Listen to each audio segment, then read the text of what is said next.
Do you want to give a shout out to Katie because she's not here? Nah, Katie don't get no shout out. She should have brought her ass here. Okay, cool. She's slacking on the job. She was at the game. I know, I'm here. She'll come do the hard work. She go do the fun stuff and send you out here to. I guess she sends me? Fun. Yeah, it's kind of cool hanging out with you guys. Tripping. I'm going to interview Katie for a job for the Imagination Agency this summer. See if she could work for me.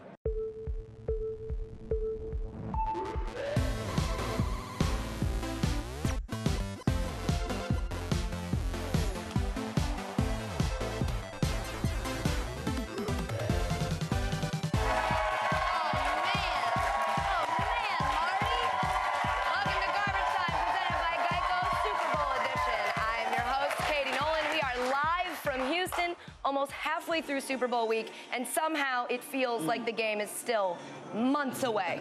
We got another great show today. Kyle Turley stops by to talk marijuana in the NFL. To talk about it, don't get too excited, not smoke it. Brees and I throw footballs at giant team helmets, and Marty Bennett writes a love letter to Tom Brady. But first, we've got a panel, and we need to meet them. New York Jets wide receiver, 6-time Pro Bowler, and probably my favorite person in the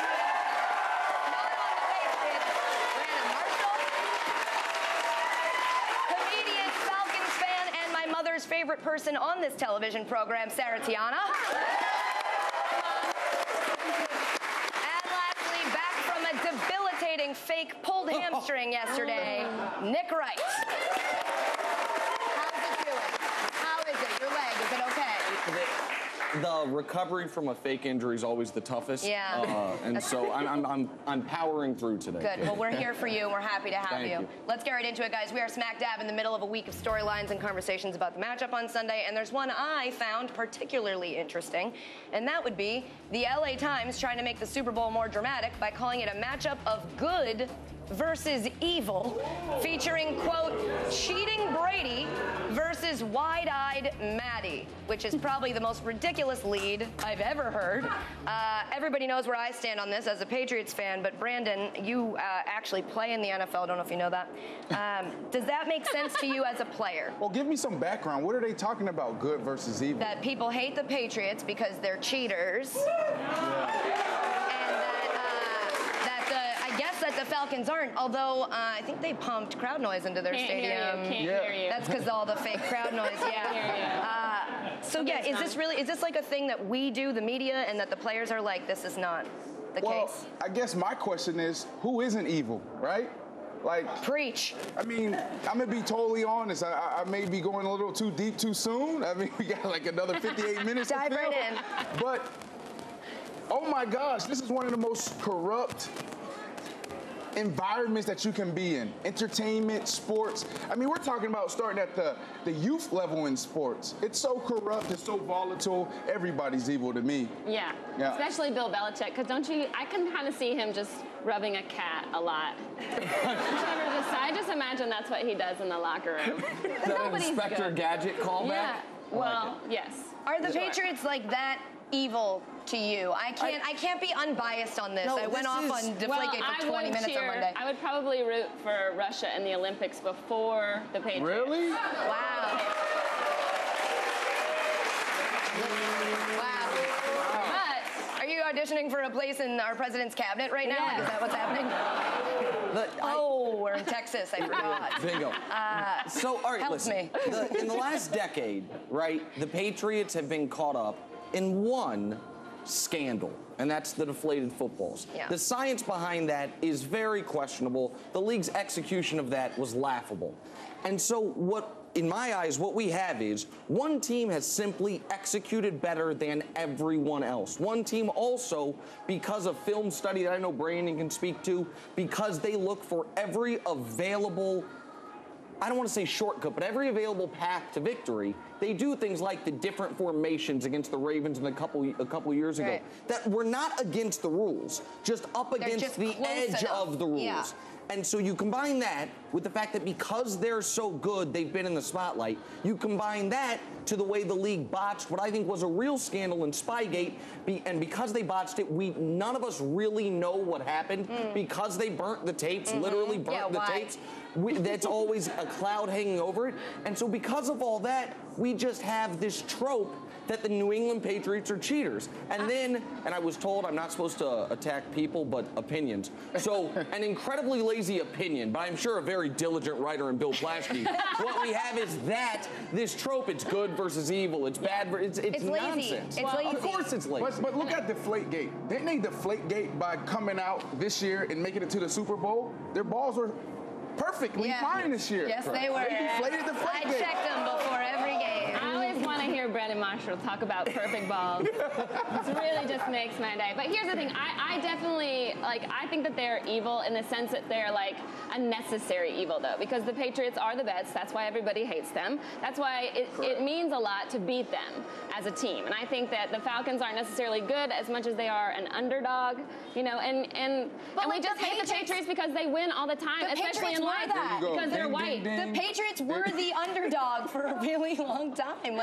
They were that team. I think people are very long time. Well, way before. And now before we've reached the this top dynasty. dogs for a very long But time. that's the thing, the media doesn't ever want to acknowledge, because then it sort of makes our jobs frivolous, that these are cycles. Everything is cyclical. If the Falcons then continue to keep winning and winning and winning, and then they become a dynasty, we hate them in 6 years. It's not about winning. It's about how they win. Right. You have a coach in Bill Belichick that stands up there for 30 minutes and says nothing. Mm-hmm. You have a quarterback that stands up there for 30 minutes in a presser every week and says nothing. They basically say screw you without saying screw you. And that's the thing that makes beating them so special. That's why they're the most hated team 2 years in a row, is because how they do it.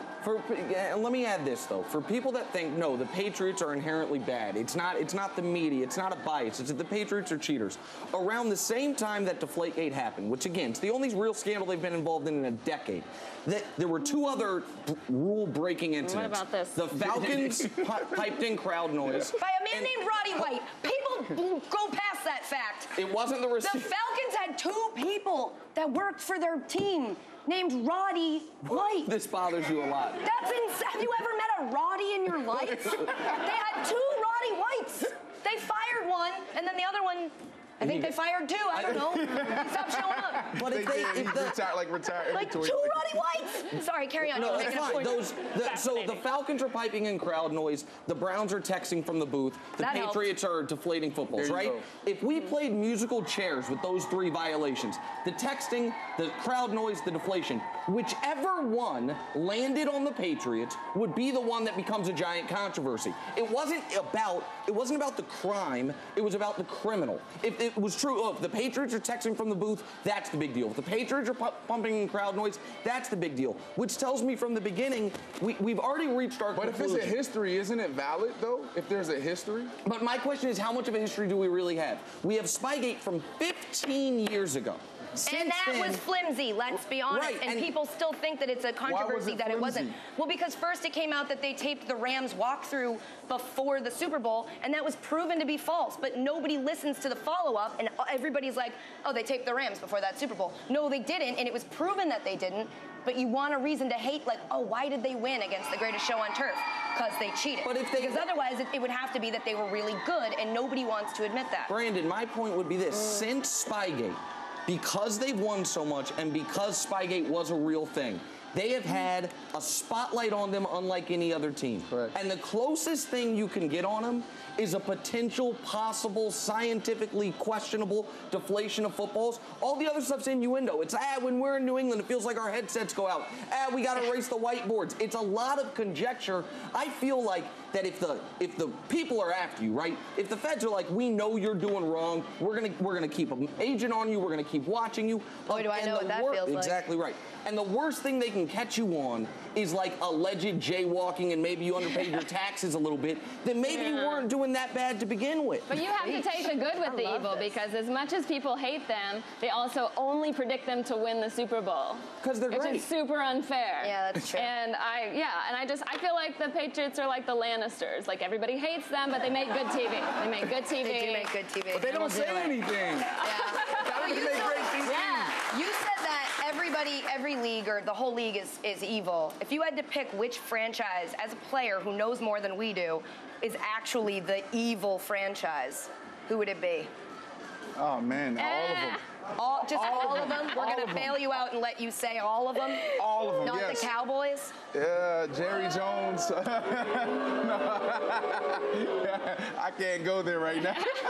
No, but the business of the NFL, at times it can be a bit much, and at times it can be toxic. Yeah. I mean, we're talking about a $10 billion business. Yeah. That's what we're talking about. When there's money involved, people do strange things. Mm-hmm. Yeah. Do you Perfect feel example. conflicted that's, I mean, this is like, I don't know if I've ever heard an active NFL player say the stuff you said these first 10 minutes. I appreciate the honesty. Do you feel conflicted that this is how you make a living? Like that you are involved directly in what it seems like you deem just an inherently immoral enterprise? Well, there's no different, I'm gonna be honest with you.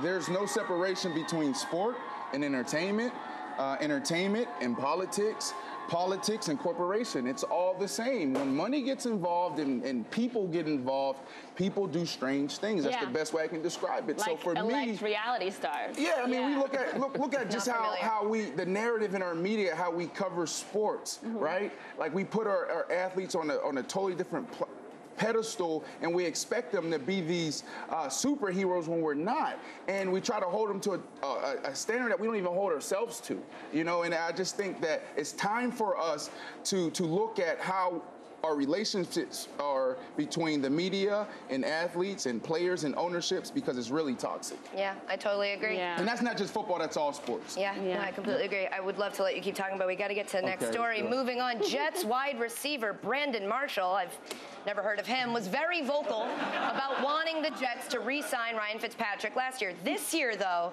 he's reconsidering that approach. He said yesterday, quote, you want to just read it? I think last year, the whole Fitz situation took a lot out of me. My job is to be a wide receiver. I'm getting out of the front office department. Is that Brandon from the Broncos? Yeah, I was going to say, like, there are two of you, so it does get confusing. But Brandon Marshall, what do you think about what Brandon Marshall said? You almost got on that one. You know what? I was asked a question about our quarterback situation and what happened last year. And basically what I said is, when your teammate is going through negotiations, you feel that, especially when you're a wide receiver. Like, everything that he does affects me, and vice versa. Like, I need this guy to be successful, whether that's on the field or successful in taking care of my family. So I stood on the table, and I would do it again, because that guy had an amazing 2015 year, and we only had a couple weeks to put it together. So I thought going into the offseason, if we had the entire offseason, we would be 10 times better. It didn't happen that way. But the scrutiny and the energy that, I felt that year, it was like, no, you know what? It's time for me to just play wide receiver. I loved that you did that, though. Can I just say, I loved that you were like, we got to sign him. That's my guy. Because a stamp of endorsement from you for Ryan Fitzpatrick goes a long way. Yeah. Well, the thing is, it's time for us to change some things in our culture. And one of the things that we do is when our teammates are in situations like that, it's like, oh, that's their business. Yeah. He'll take care of that. But I think that we should see more of that, where guys stand up for each other.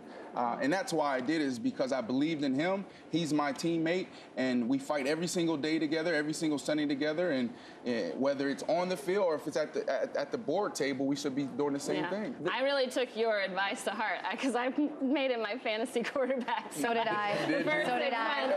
And I totally believed in him. And I'm like, it makes me feel good to know that he believed in him too, and he actually. I had Fitz and Tyrod Taylor. I mean, and you. I'm sorry.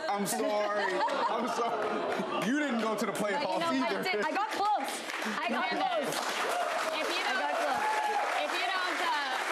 If you don't want to work in the front office for the Jets, you know that the 49ers are hiring GM positions, and they'll hire anyone. What about that? He's too qualified. He's too qualified. What about that? John Lynch, really? Yeah. I love it. I love the hire. Well, it's a copycat for you.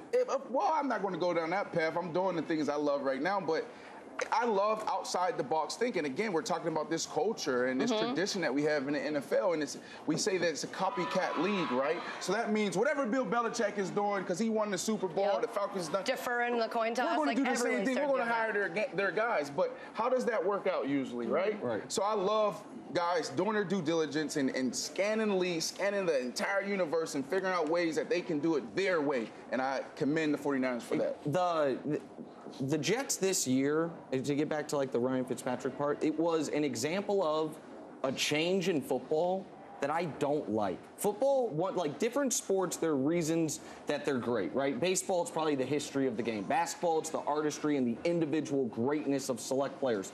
Football, the greatness about football and the thing that separated it from the other sports, aside from the violence, was that it was the ultimate team game. Like, that's how it was sold to us. That's how it was built, even when I was growing up. And as the rule changes have become more and more significant, the ultimate team game has so often turned into the ultimate quarterback challenge. And it's not so much about your 1 through 53. It's about the one, the quarterback, has more impact. He always had disproportionate impact, but now such a disproportionate impact that it outweighs players 2 through 53. The Green Bay Packers, players 2 through 53, no disrespect to those guys on the roster, but I'm disrespecting for a moment, are a bad football team. But they were in the Final Four. The team that plays here in Houston, players 2 through 53, is good about just about anybody in the league. Your Jets. Hey, Rob Osweiler is a very talented quarterback. Yeah, you almost got it out. But Brandon, your Jets are a great example. Like players 2 through 53, not the very best in the league, but in the top third. And when the quarterback 2 years ago plays well until week 17, you're right there. When the quarterback plays poorly, you're not in the picture at all. And it just, if I were you, I'd feel helpless. Like, man, like the rest of us don't matter as much as the one guy. And that's, to me, made football less enjoyable as a whole. Well, again, it goes to that point that it's a copycat league, and everyone's trying to build that structure where they have an excellent head coach who can manage everything, a quarterback who's a superstar, and we kind of got away from the fundamentals of football, right? The fundamentals of football is what? It's simple X's and O's, and it's tackling and blocking, right? Running the ball, being able to stop the run. And we got away from that, playing complementary football where the offense complements the defense complements special teams, and we got to get back to that. We got to get back to those days where how the Baltimore Ravens won the Super Bowl off of their defense, right? We got to get back to those days where Seattle Seahawks won games because of their defense, their running game, and their special teams.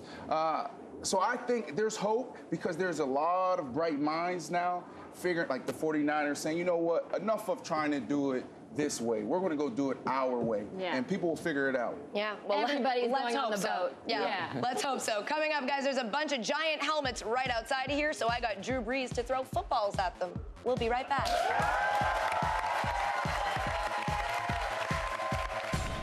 You know Rob Ryan really well? Yeah. Does he want to date me, do you think? Rob Ryan? I have a huge crush on Rob Ryan. Do you? I've yet to meet him. The silver fox? Yeah. What's the line I should drop on him when I meet him? How do I get him to be wooed by me?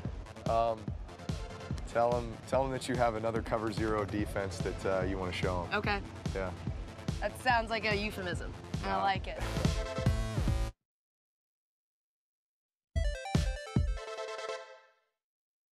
So we're here outside the NFL Experience in Houston. There's 32 helmets for every team in the NFL. So what we're gonna do, I'm gonna ask you some questions, and then instead of answering the questions, you're gonna throw a ball at the team that is the answer. Here we go, ready? And go. Who did you beat in the Super Bowl? That would be the Colts. Tough throw. Goodness gracious. Who drafted you? Holy cow. Chargers. All right. Who is the first team you've ever beat? Bengals. Nicked it. What teams have won 5 or more Super Bowls? Pats? No, they haven't 4. Nope. Well, We'll take it, maybe though. that's foreshadowing. There you Yeah! go. Let's see here. Where's the Steelers? Nope. That counts. You hit No, the, it didn't. Okay. There That you go. counts. All right. San Fran? Yes. One more. 5. Cowboys. Where's the boys? Where are they? Right there. Boom. Okay. Who's the only team you haven't beaten? Ravens. Where are those? Okay. What 3 teams have you beaten the most? Shoot, Panthers. Bucks. Panthers. Too high. And Bam. Falcons. Yep. Where you at, Falcons? Oh my God, crushed it. Man. Well done. I think you're gonna make it, kid. Huh? I think you got a real career ahead of Yeah, keep plugging you. away. Wait, one last All right. one. Who's Yep. gonna win the Super Bowl? You throw it. Look at you. Well done. Could not do that again All right. if you paid me. Left-handed. Oh, a little high. For the record, I hit it and Drew Brees didn't. I missed For it. the record. I missed it. Threw it with his left hand, but that's like an asterisk. Missed it. Yes, that's right. They're clapping for my athletic prowess. Welcome back to Garbage Time live at the Super Bowl. More with Drew Brees in a second, but how impressive was that? Were those Peyton Manning's helmets? Bang, bang. He has a big head, folks. He's so smart. That's so full of knowledge. No, how impressive. I want you to... That was really incredible. Me, To no, me- my thing, not his thing. Oh, Me. your Yeah, thing. say more nice things. I'll get to you. Okay. I just feel like Drew Brees is like the Floyd Mayweather of football, or at the quarterback position, meaning that this guy's always in shape. Look at that. Except like I like Drew. Yes. Drew is just awesome. Like, he's perfect at everything, right? Yep. I mean, this guy, like, comparing him to Floyd Mayweather. He's married, just so the you reason, know. I You know it. don't have a I chance. know it. He's not my crush. He's not my man I crush, though. tried. But Wait, who's this your man crush? Tom Brady. Tom Brady. We're having somebody else tomorrow, right? Yeah. It's not gonna be Yes. Right. Yes, Sarah, in that Right. seat, there will be somebody else Right. tomorrow. But no, to my point, this guy, Drew Brees, that was just awesome to see him throw the ball around like that. He's like 48 years old and still has it. No, it's amazing when you see you put a football in his hand and he was immediately, like we did an interview, which we'll get to in a second, but you put a football in his hand and he's like smiling. He's like, where can I throw this? Correct, yeah. What can I throw this at? Awesome. One of the most competitive people I've ever been around. So, really quick story. At the Pro Bowl a couple years ago, we all hear about how he's like he's relentless at his routine, right? He'll throw a pass in practice or go through walkthrough, and he'll go through his progressions. What are progressions? Well, my first read is a throw to Brandon Marshall. Second is Jimmy Graham. Third is blah, blah, blah. And he'll go boom, boom, boom. And I was like, this guy's amazing. When I was at the Pro Bowl where he threw the first read, it was an outcut to like Antonio Brown. And I had an outcut on the backside, and he came back and he went like this. I was like, oh! And the ball didn't come. The ball was thrown to the front. So I was like, man, this guy is amazing. And that's why he's so great, is because he's a perfectionist. Do you hate that then when you leave the Pro Bowl and you go back to like like Real a different football? quarterback and you're like, this is the same. I thought you got the memo. You reminded me that I'm retired from the quarterback Oh yeah, department. you're right. You're not making. But I'm just saying, like, I'm retired. to go from Drew Brees to then be like, cool, I can catch these. It's like when a guy dumps you and you're like, this next guy's just as He's good. great. Yeah. He doesn't have a job, but he's working on himself. Do you think, Brandon, like wide receivers have a reputation for like being the diva position? Correct. But they're also the only position in sports that no matter how great they are totally reliant on another individual. You got it. And so, like, is that, and for you, a guy like yourself, do you ever, do you spend any mental energy thinking, man, if I happen to be drafted by this team, like, you're a multi-Pro Bowler, you've had a great career, but maybe you'd be considered one of the Pantheon guys, and you're not there, and do you ever think, man, that's not because of me, that's because of just the random luck of where I ended up playing? Well, I've been blessed to have a lot of success. You know, I've done some amazing things statistically. I think this thing that separates me from the Larry Fitzgeralds and some of the other great receivers is winning. I've never been to the postseason, but statistically, you can put my numbers up there with anyone. So I've been fortunate to be able.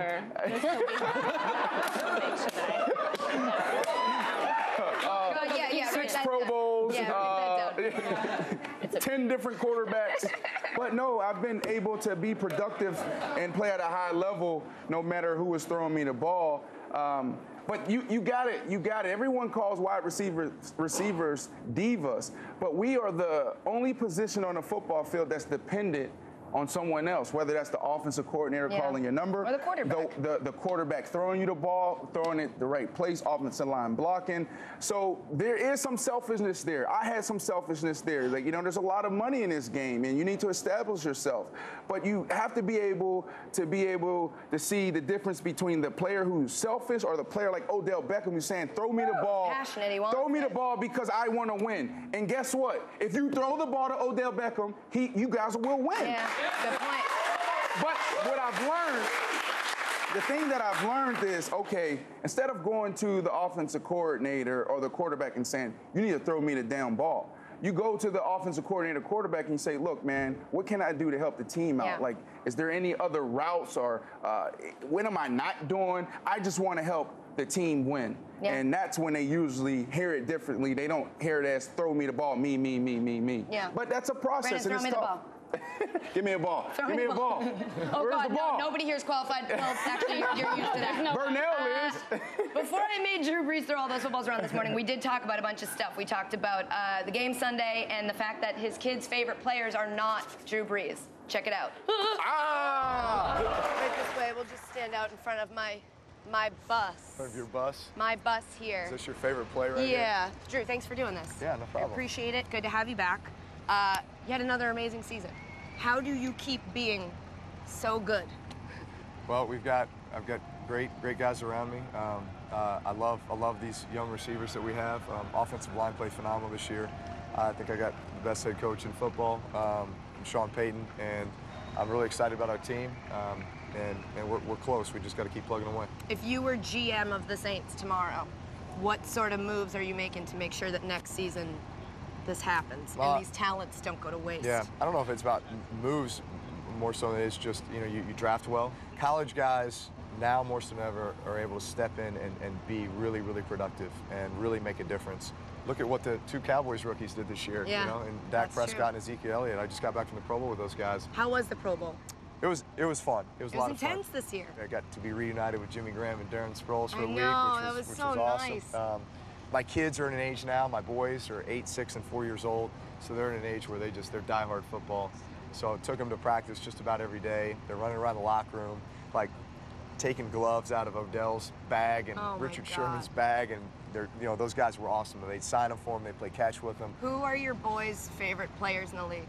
Second to Dad. Well, my oldest son, Balin, has always been a huge Odell Beckham fan. My middle son, Bowen, actually walked away, wanting to be Dak Prescott. My youngest son is the one who's loyal to me.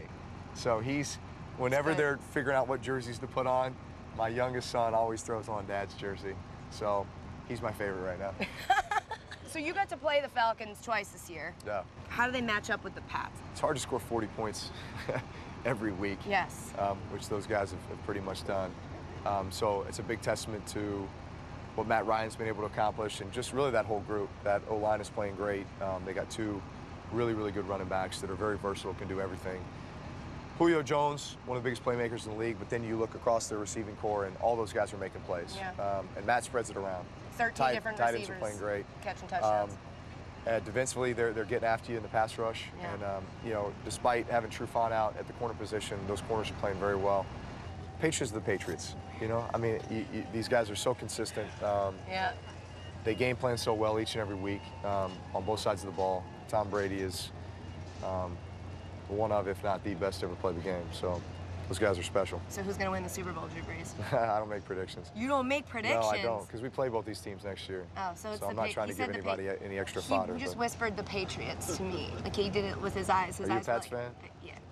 Of course. I mean, no, I'm a huge Saints fan. I'm like the biggest Saints fan that ever was. It's funny because everybody I've talked to around here are Pats fans. Is everybody rooting for the Pats? Is that the feeling you get? There's just a lot of, no, everybody hates the Pats. So I have to ask you, do you know Rob Ryan really well? Yeah. Does he want to date me, do you think? Rob Ryan? I have a huge crush on Rob Ryan. Do you? I've yet to meet him. The silver fox? Yeah. What's the line I should drop on him when I meet him? How do I get him to be wooed by me? Tell him that you have another cover zero defense that you want to show him. Okay. Yeah. That sounds like a euphemism. No. I like it. You're here with Verizon. Yeah. Tell me what you're doing.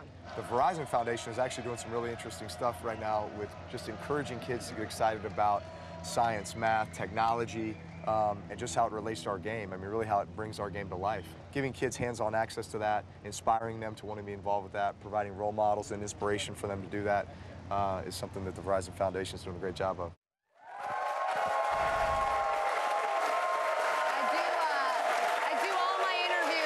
A giant bus with my face on it. It's in my contract that they have to have a bus with my face on it so I can interview people. Yeah, when you win an Emmy. Yeah. I was actually at the Emmy Awards last year.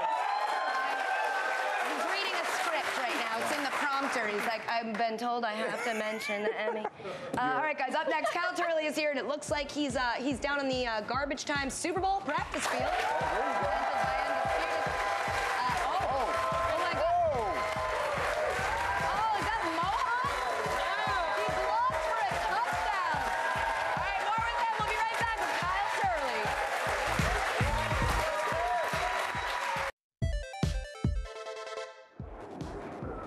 And there's a live look-in at our 84 Lumber green room where it looks like all the knocker balls are hanging out after getting blown up by Kyle Turley. Rough week for the knocker balls so far, but they're tough. Definitely 84 Lumber material. Keep up the good work. Welcome back to Garbage Time, live in Houston. You just saw him destroy a bunch of our staff, and you guys really want me to keep saying knocker balls, don't you? Maybe we could call him something else. We're very excited to have him. Ladies and gentlemen, give it up for former All-Pro lineman Kyle Turley.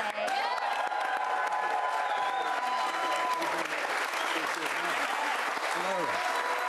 Thank you all very much. Thank you. How you doing? I'm good. I'm really good. Yeah? Yes. I'm really good, too. Awesome. I'm between some Yes, you very are. important people. Did you bring your guitar? It's in my uncle's house out in West Houston. I'll be playing tonight. Okay, where? All right. Next time, The play us a Revention song. Music Center. Yeah? Oh, okay. Okay, we will all be there, right? We'll all be there. I want to dive right in with you. Yes. You've talked a lot about how marijuana has helped you after your career. It's helped me during mine. Talk me through your experience with that, and you know, people are interested to know like what it is that I think there's a lot of like stigma. Sure. Well, why I talk about it now is because during my career, it also helped me as well. I was introduced to it about my second year in the National Football League by a Hall of Fame player, and he saw I was going through a lot of struggles, and I was constantly going to the trainers, you know, how can I help this? I can't sleep, I can't eat, all these things. The pressures of the game, on top of the real world pressures that, you know, everybody faces, and so it helped. It was always something that helped, but unfortunately I was stricken to the opiates as they were being pushed to us constantly, and you know, surgeries, all these other things add up. So post-career, unfortunately, I had a lot of neurological issues that started to surface early in my career, and things started to get even worse post-career. So that went from just not the painkillers and the muscle relaxers, all these things that are just getting tossed around to everybody in this crowd daily. It was psych meds and Wellbutrin, Depakote, Zoloft, and all these things that just made me a zombie. So at my lowest point in life, I was just done with it. I had to make a choice because I was going to literally either kill myself or just go and just disappear. And unfortunately, you know, we can't continue this path that we're going. I was shown the light, if you will. My life was saved by cannabis.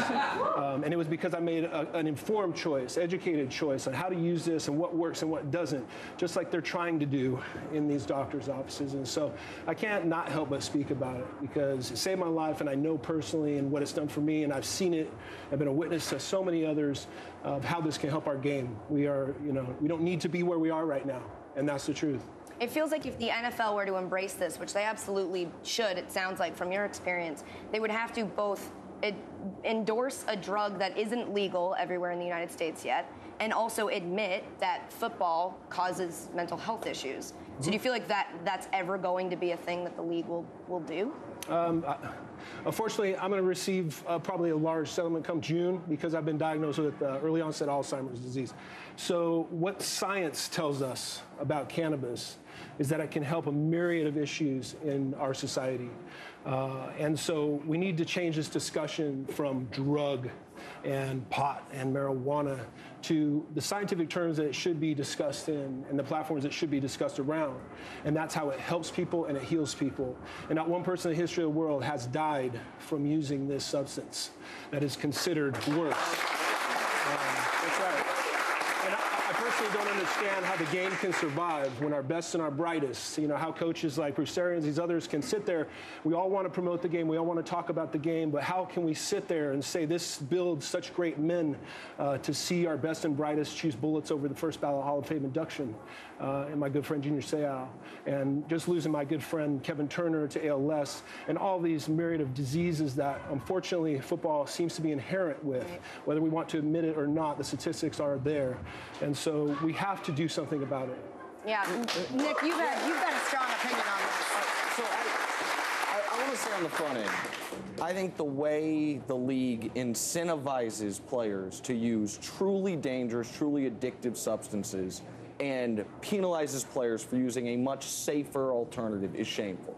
I think the country as a whole, our stance on what is legal and what is illegal, alcohol, prescription drugs versus marijuana and other drugs, I think that's hypocrisy at its finest. So I'm not a Puritan on this, and I'm not a zealot on any of this stuff. But here, just my personal story. I didn't play football, so I wasn't dealing with physical pain. But people say marijuana is not addictive, and it's not physically addictive. But I was someone who, instead of coping with trauma, emotional trauma, I got high. I got high probably every day for 5 years. And it stunted my emotional growth. And so I'm curious your opinion on, because you're talking about all the positives of it. Like, do you see where I'm coming from, which is there's got to be, it can't be treated as if it's some panacea. Where are you from? Like it's some cure-all. Where are you from? Kansas City. Kansas City, okay. So when I was in Kansas City, I had my guy. And when you're in Kansas City, you had your guy. And wherever all these people are living in these states that don't have the opportunity to participate in the medical marijuana program have their guy. Right. And unfortunately, that guy doesn't know what he has. And fortunately, I moved to California and had the opportunity to participate. You mean a dealer when you say guy, right? Yeah, whatever you want to call it. Yeah. I'm just clearing it up. It is what it is. Yeah, of course. Of course. I say that I call them doctors today because that's what those were to me.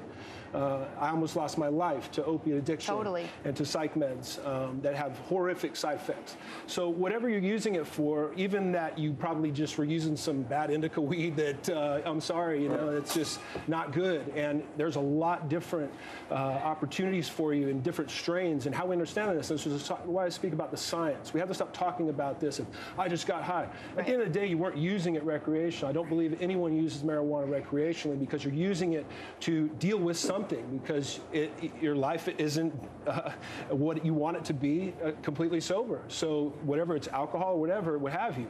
But within cannabis, there are a myriad of opportunities for health and wellness that do not get you high, that have psychoactivity side effects that actually make you better and more attentive. I could not stand in front of you in these lights right now if this was not a part of my daily regimen. I'd have to have glasses and a hat and be a hermit and walk around and yell at people and point fingers and just be this crazy guy. And for me to stand here, it's because I found my strain. And you need to do that. And everyone should do that because in this plant are amazing wonders. And I'm just a testament to it. We can talk semantics and we can put all these bad things around it. But at the end of the day, from our youth to my good friend Donovan Hill, who lost his life at the Pop Warner level, to our discussions about all the pills attacking him and his situation and how cannabis was the only thing that helped him, to our players dealing with ALS right now, that their wives come up to me and say, this is the only thing that helps. Our game has inherencies, and we have to address them. We can't move this game any further than this. It's not going to happen for much longer before it becomes just a circus sideshow. And I'm too proud and too honored to have played this game to allow that to happen. And I don't want to see my brothers kill themselves anymore. I've been there. I've been to rehabs. I've been to psychologists. It's interesting to me because you have sort of been dealing with the same thing of breaking down stigmas in the league about mental health. So it seems like you two should chat. Yeah, right. 100%. Hot topic, definitely. At first, I just want to commend you for your testimony, man. Just an inspiration for so many. I, too.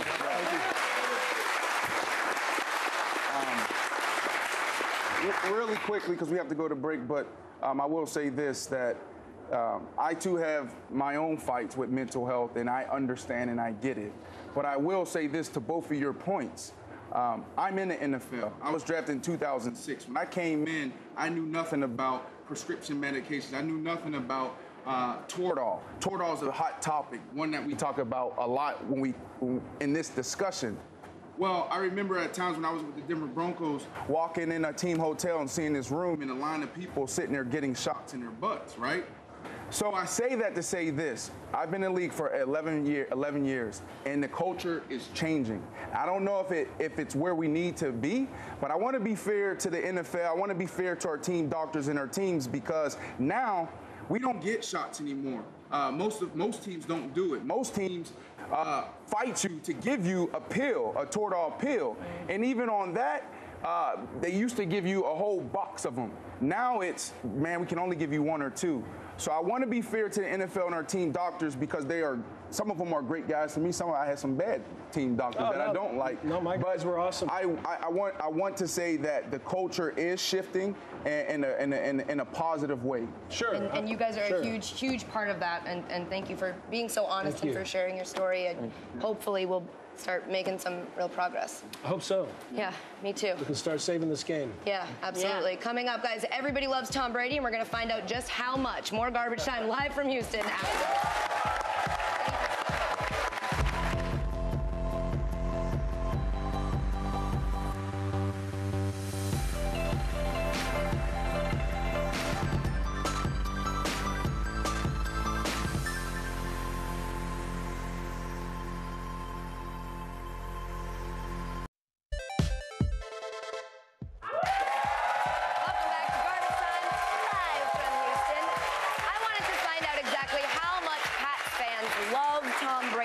We sent our correspondent and my good friend Rachel Bonnetta to Media Night earlier in the week to talk to some fans, and things got a little weird.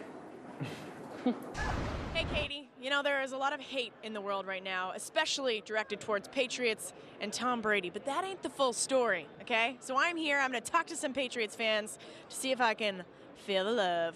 Cue the music. I want you to tell me, and I want it from your heart. What is in your little heart for your little boy? Tell Tom how you feel about him. Tom, I love you. You're the best. Dear Tom, I just want you to know how important you are in my life. Thank you for the Uggs. They're a great addition to my closet. Tom, I love you. I love you. I wear them almost every day. Slept in him a couple times. do you love him? Do you feel like you're in love with him?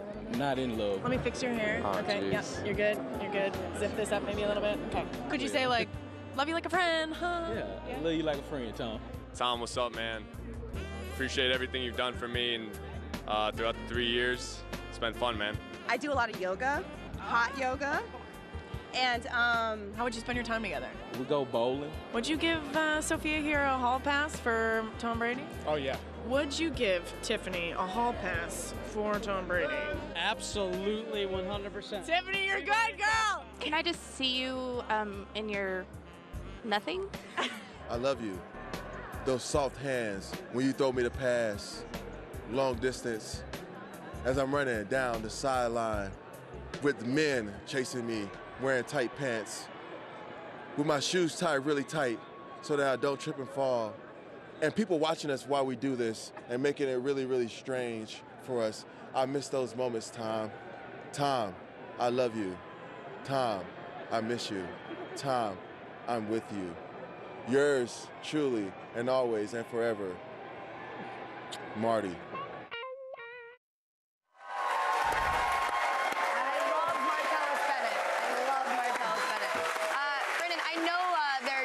Jets, so divisional rivals, but do you ever, just be honest, do you ever get jealous that you don't play? Do you ever want that?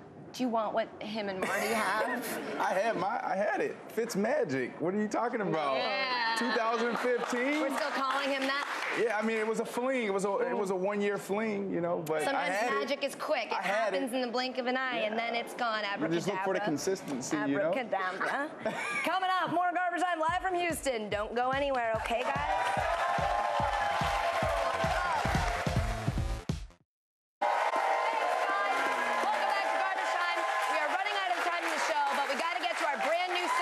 The most important addition to the show. It's time for Nick Wrong.